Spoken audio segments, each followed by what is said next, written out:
Hey guys, welcome back to the Ending Flicks channel, and today you're about to watch the breakdown of the 2025 psychological horror movie, The Home, written and directed by James DeMonaco. Something is seriously wrong inside this place. Old wounds, buried secrets, and one kid who should have never been here all collide, turning a quiet care home into a nightmare that was always hiding in plain sight. No more waiting. Let's jump straight into the story. Right at the start, we meet Max, and honestly, his life is basically wrecked. All day he's getting high, and at night he goes out tagging walls with graffiti. But to understand how he ended up like this, we've got to go back to his childhood. Max was a foster kid. A couple adopted him, and they'd adopted other kids too. But out of all of them, the closest person to Max was Lou. They weren't related by blood, but Lou was more than a big brother to him. Those two couldn't live without each other. Then one day, everything changed. Lou had to leave the city for college, and Max was completely crushed. Lou tried to calm him down. He told him, "I'll keep coming back to visit, and after 4 years, we'll live together. I'll never leave you alone." Hearing that, Max finally felt a little better. But just a few days after Lou left for college, Max came home and found his foster parents crying because Lou had taken his own life. He even left a note saying he just couldn't do it anymore, and that was the moment Max's life flipped upside down. Somewhere deep down, Max felt like Lou betrayed him, because before all this, Max was actually a good artist. He could paint. He had talent, but now he's using that same skill to spray his anger all over walls. And in the background, we hear on the TV that a huge hurricane is about to hit the area soon. That night, Max goes back out again. He breaks into a store, climbs up, and starts painting graffiti like always. But this time, the police show up and catch him red-handed. And it's not even his first time getting arrested either. So now he's seriously looking at jail. But his dad pulls some strings and talks to the judge, and Max's punishment gets reduced just enough so he doesn't end up with criminal charges. Instead of going to prison, Max gets sent to do community service at Green Meadows, an old folks' home. Basically, he has to clean the place, behave himself, and follow the rules. Because if he messes up even once, he's going straight to jail. When Max gets there, the first thing he notices is this old man up in one of the windows, just staring down at him from above. And outside the building, there's this statue of a kid holding a cup. Max walks in, and the workers there, Juno and Les, explain everything he needs to do. But then they give him one strict warning. He's not allowed to go to the 4th floor. They tell him the 4th floor is for special care patients only. And that 4th floor is exactly where that old man was watching him from. The next day, Max goes to grab his cleaning supplies, and he finds this human-shaped statue. Just messing around, he pops one of its eyes out. After that, he starts going room to room, collecting trash, always knocking before he enters. But then there's one room where nobody answers. So Max opens the door and walks in anyway. And what he sees is straight up weird. There's an old man and an old woman sleeping together in the bed. And they're wearing masks. That freaks Max out so bad, he backs out and bolts without saying a word. He definitely didn't expect an old-age home to be this unsettling. Downstairs by the pool, there's a stretching activity going on. Max heads over there to clean around the area. That's when Norma comes over to grab a towel. Max is new, so Norma starts talking to him. But in the middle of all that, a woman standing in the pool suddenly starts bleeding from the head like crazy. Apparently, she had some kind of skin treatment done, and from all the stretching, her skin literally tore open. Later that night, Max is asleep, and he starts hearing whispers in his dream. The sound is so intense it wakes him up, and then he hears someone screaming through the air vent. Max looks around and realizes his door is open too, even though he knows he locked it before going to sleep. Yeah, his first day here did not go well, so the next day, everyone gives Max a proper welcome. The people he meets are Lou, Norma, Ethan, Ellie, who doesn't speak English, and this one lady who's painting, and she gives Max this really strange vibe. And finally, Max meets the doctor there, Dr. Sabian, who compliments Max's eyes. That night, Max falls asleep again. And in the middle of it, the masked woman comes into his room and lies down next to him. Max's eyes snap open, and the second he wakes up, she drives a knife right into his stomach. Then, the masked man grabs him by the throat. And right then, Max wakes up. Now he can't sleep at all, so he starts wandering around the building. And that's when he sees Ethan and Ellie still awake, dancing together because it's their anniversary. Max turns to leave, but again, he hears someone screaming through the vent. And before he can even do anything, Norma shows up and takes him back to her room. In Norma's room, Max notices this small cup sitting there, and right away he gets this weird feeling like he's seen it before. Like, outside, in the statue's hand. Norma tells him the cup was made by her friend Esther, who used to live here too. But Esther died a few years ago, and since then, Norma's kept the cup with her. That's why it was just sitting down there. Inside the room, there's also a painting on the wall, and it's ripped in half. Norma says her son Jacob made it for her on Mother's Day, but one night they got into a fight, and she tore it up herself. Max asks what the rest of the painting looked like, and Norma explains it to him. And the reason Norma's talking to Max like this is because when she looks at him, she sees Jacob. Jacob is gone too. He's already dead. That's why Norma can't sleep at night. And Max is the same way. By now, Max has also noticed something else about this place. There's always something going on. All the time. Some activity somewhere. The next day, Lou straight up tells him, the people who come here don't die from illness. They die from boredom.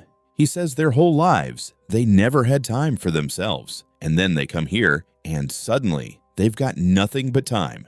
And they don't know how to live with that. So they get depressed. And they just waste away. That's why they keep everyone busy with activities. And honestly, Max actually likes that.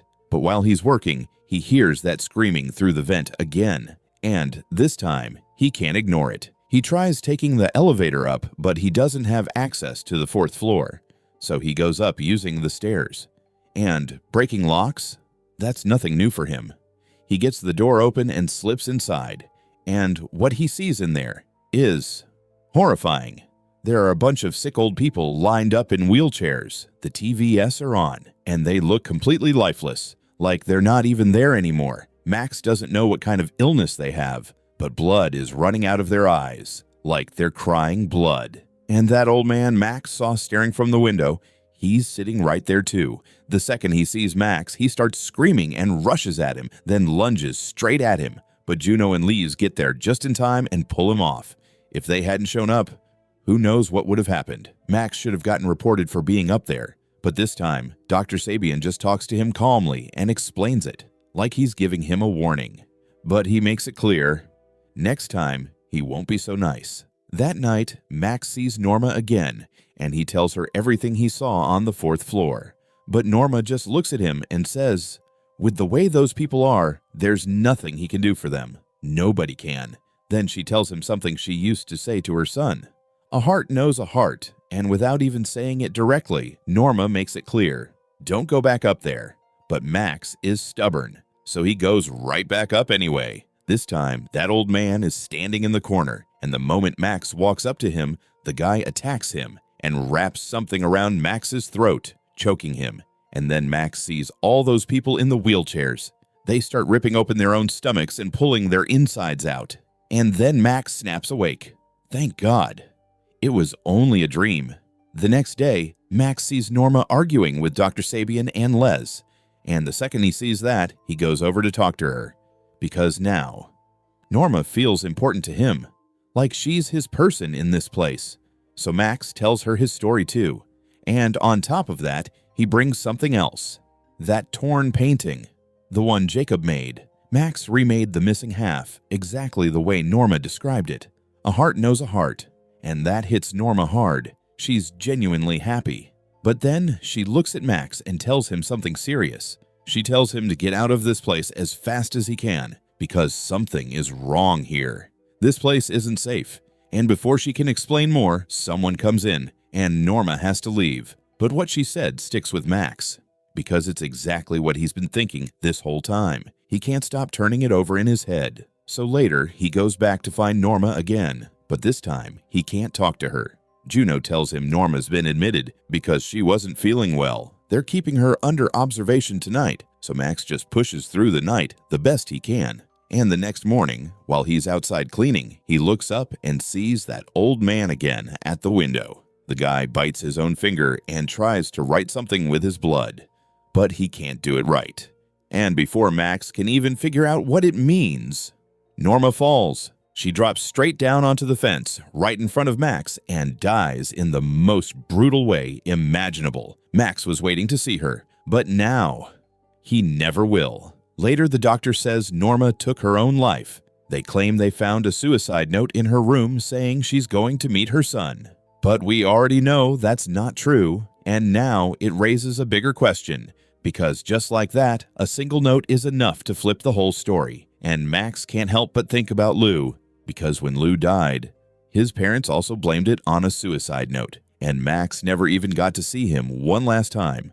No final goodbye, and that's something Max has been carrying ever since. But after what happened, now even Max's foster parents are under suspicion too. Max is completely crushed after losing Norma, because in that place, she was the one person who felt like a real friend, and he's already lost a friend like that once before. Everyone there is upset, but the one who takes it the hardest is Lou. Norma was the closest to him. Max tells Lou, "Norma told me this place isn't right." And the moment Max says that, something switches in Lou. It's like he blanks out. His face changes. Then after a few seconds, he snaps back. And Lou tells him, "I have this condition. Sometimes I don't even realize what I'm doing." Max's nightmares still don't stop. But that night, when he wakes up, he notices something sitting near his door. A UV light. He turns it on and suddenly he can see a message written on the wall just for him. "Find the marked ones." The second Max reads that, he starts looking. And the first place he goes is Lou's room. He checks Lou's neck, and there it is. An X-shaped mark. That means Lou is one of the marked ones. After that, Max starts paying attention. He notices a bunch of people in the home keep touching their necks again and again, and anyone who does that is probably marked too. Max sneaks into Norma's room hoping to find a clue, but the room has been completely cleared out. That's when Les catches him. Les lets him go, thinking Max is only doing this because he's grieving Norma. But while Les is talking, Max learns something important. Norma's stuff has been moved to the basement to be burned, and the basement is off limits. But Max goes anyway. Going through Norma's things, he finds the half-finished painting she kept, that small cup, and her diary. And the last entry in the diary says, Max has to know the truth, that he has to be warned about the danger in this place. She writes that they come at night, with needles and dogs, to change them. And then she writes one last question. Is the next one going to be her or Lou? Now Max knows for sure Lou is in danger. He runs straight to Lou's room and finds something terrifying. Lou is ripping out his own teeth. His condition has taken over again. Max yells for help, and Dr. Sabian rushes in. He treats Lou and gets him stabilized. If Max hadn't shown up when he did, it could have been a lot worse. And now Max is locked in. He decides the first thing he needs to figure out is Dr. Sabian. So Max does some digging on him, and what he finds is bad. Dr. Sabian was kicked out of a hospital because of a controversial eye therapy, something connected to brain aging. Max is still reading when his screen suddenly gets flooded with pop-up messages, over and over. Have you seen the light? He clicks one of them, and a program installs itself instantly. It looks like the dark web, and there's a live broadcast already running. A woman is on the screen, but her face is distorted. She looks like she's trying to say something, but the connection cuts out. And at that exact moment, Max hears screaming again from above. Now Max wants answers, so he orders a bunch of spy cameras and starts hiding them around the retirement home, one by one. All the live feeds connect back to his room. Some of the cameras even have infrared, because now he's trying to spot the marked ones, since it looks like they're the ones being targeted. Soon after, Max hears from the woman on the live stream again, and that's when he realizes something. She's the one who left the UV light in his room, and she can see Max, like she's watching his room. She doesn't say much because her own life is at risk. All she manages to say is, "Help me, help them," before they turn the others into monsters too. She says Norma learned too much, so they got rid of her. And if Max keeps going, they'll get rid of him too. That's all she can tell him. Later on the camera feed, Max sees the old man from the 4th floor walking around outside, the same one who used to stare from the window. He messes with one of the cameras and keeps moving. Then late that night, Max sees something else. One of the marked ones is being taken down into the basement, and down there, a man is already waiting with a dog. Max follows them down, staying close behind, but he can't actually see what's happening. All he can do is listen, and from the sounds of it, Dr. Sabian is doing some kind of brutal surgery. Then the man with the dog notices Max. Max takes off running and barely makes it back to his room. And that's when the live stream woman shows up again.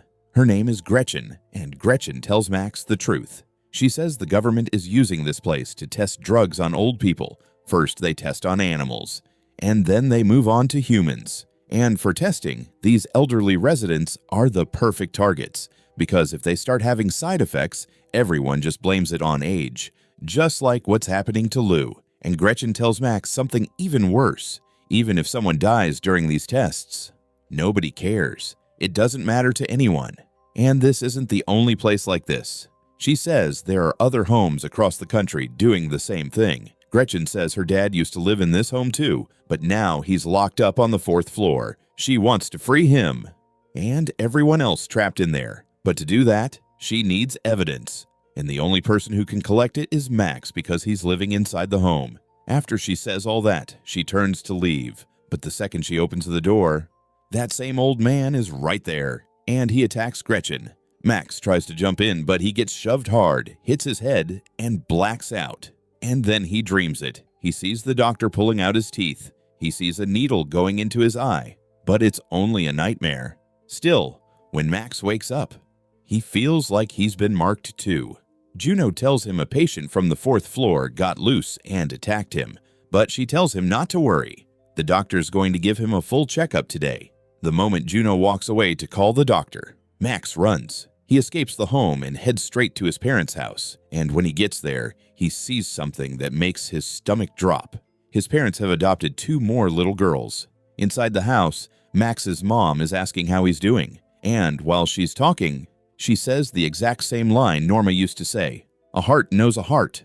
Max freezes. His mom says she heard that line from a friend a long time ago, but she can't remember who said it. After that, both his mom and dad leave to go meet the judge, trying to make sure Max doesn't get punished harder. The second they're gone, Max starts searching the entire house, but he can't find anything. Then the 2 girls come up to Max. They want to tell him a secret, something they've been holding inside. They lead him over to a closet, and behind it, there's a hidden room.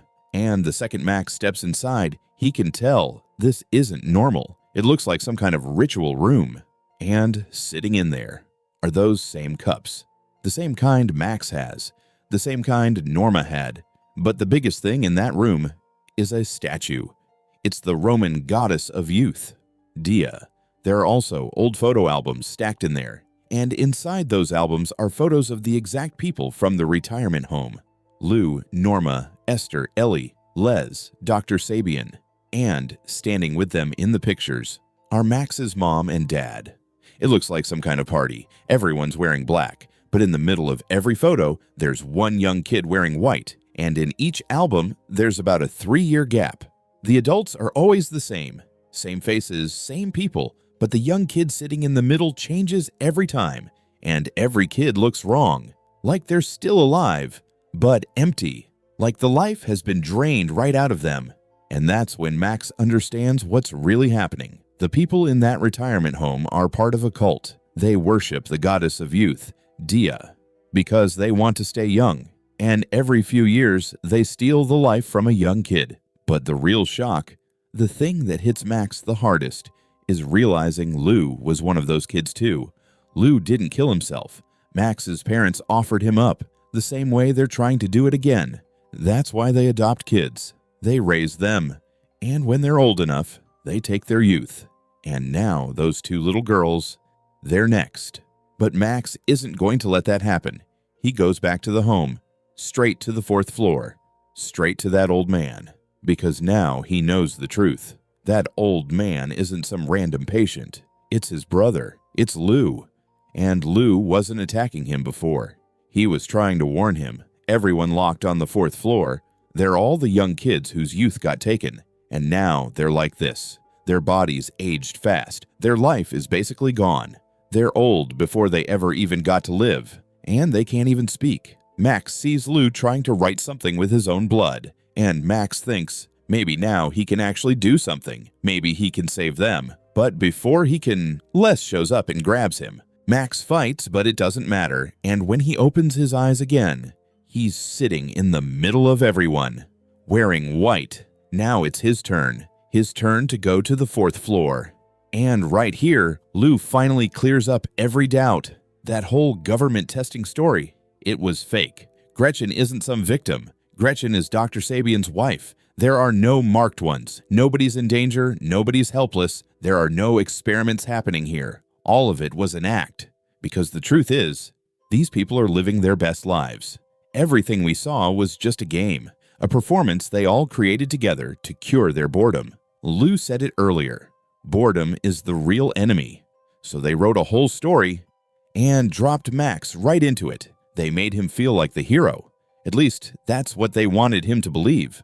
But the whole time, they were watching him, following every move, enjoying it like it was entertainment, like they were watching a movie, except it was real life. A movie they wrote themselves, directed themselves, and acted in themselves. Just to kill time, they made a movie inside a movie. And of course, Max's fake parents were part of it too. Their little movie was a huge success, so now they're celebrating. And every time a new kid shows up at this home, they come up with a new plan. Something even crazier than the last one. This time, it was the secret testing plot, and Lou played his part too, acting like a victim the whole time, because they don't just want fun, they want to play with their food. Norma was part of the plan too, but she started getting too attached to Max. She was about to mess everything up. So they removed her. And now you finally understand the whole story, but there's still one thing left. How are they staying young? Because they don't look like teenagers. Their bodies still look old, but inside, they're young. That's why they're always full of energy, always talking about sex, and they've been alive for an insane amount of time. Max's fake parents are 109 years old. Ethan is 114. Les is 93. And Lou is 128. To stay young like that, they need something. They call it the nectar of Dia, and it's located behind the right eye, inside a sac. Science just calls it a gland and ignores it. But the truth is, it's the fountain of youth. And as you age, it starts running out. So what do? They take that nectar from young people's eyes, and they drink it. That's how they stay young. And ever since Max arrived in this home, they've been taking nectar from his eye every single night. And he didn't even realize it. That's why he kept waking up. And those dreams he thought he was having, they weren't dreams. They were memories. So yeah, they keep draining the nectar slowly, little by little. But once they get bored, or once the kid starts figuring out who they really are, that's when they take all of it at once. They drain every last drop, rip the youth out of that kid completely, and leave them lifeless. And then they rot up on the 4th floor. After that, they bring in the next kid. Most of the time, they feed off one kid for years, because with young people, that nectar keeps regenerating. It keeps coming back. But Max fought back too much, so for him, it's going to end fast. Max is yelling that he's going to kill all of them, but he can't, because the second they drain the nectar out of him, he's going to feel like a 100-year-old man. There won't be anything left in him. No strength, no life. The doctor drains almost all of the nectar from Max's eye and moves him upstairs. And even after that, they'll still keep taking a little more from time to time, just like they do with the others. That's why their eyes keep bleeding. But Lou isn't going to let it get that far. Lou breaks a spike off his wheelchair and uses it to punch through the eyes of every kid sitting there, draining their nectar and collecting it. Then he feeds all of it to Max, and the second Max gets it, life hits him again, but stronger than before, like it multiplied inside him. Outside, the hurricane has already arrived. The news had been warning everyone for days. But now there's another storm inside the building too, and it's Max.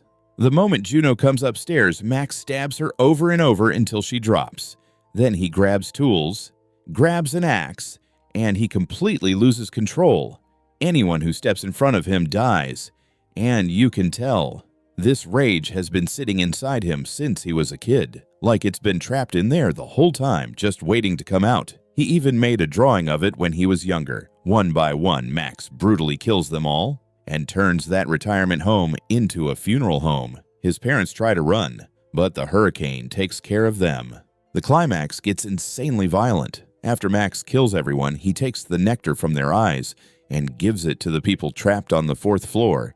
He frees them, then he walks out of there with his brother, and that's how the movie ends. So, yeah, the movie's fine. I wouldn't call it amazing, but it's decent. As a psychological horror setup, it was actually really tight for most of the runtime, but once it hits the ending, it kind of throws all of that away. Like everything the movie built up stops mattering.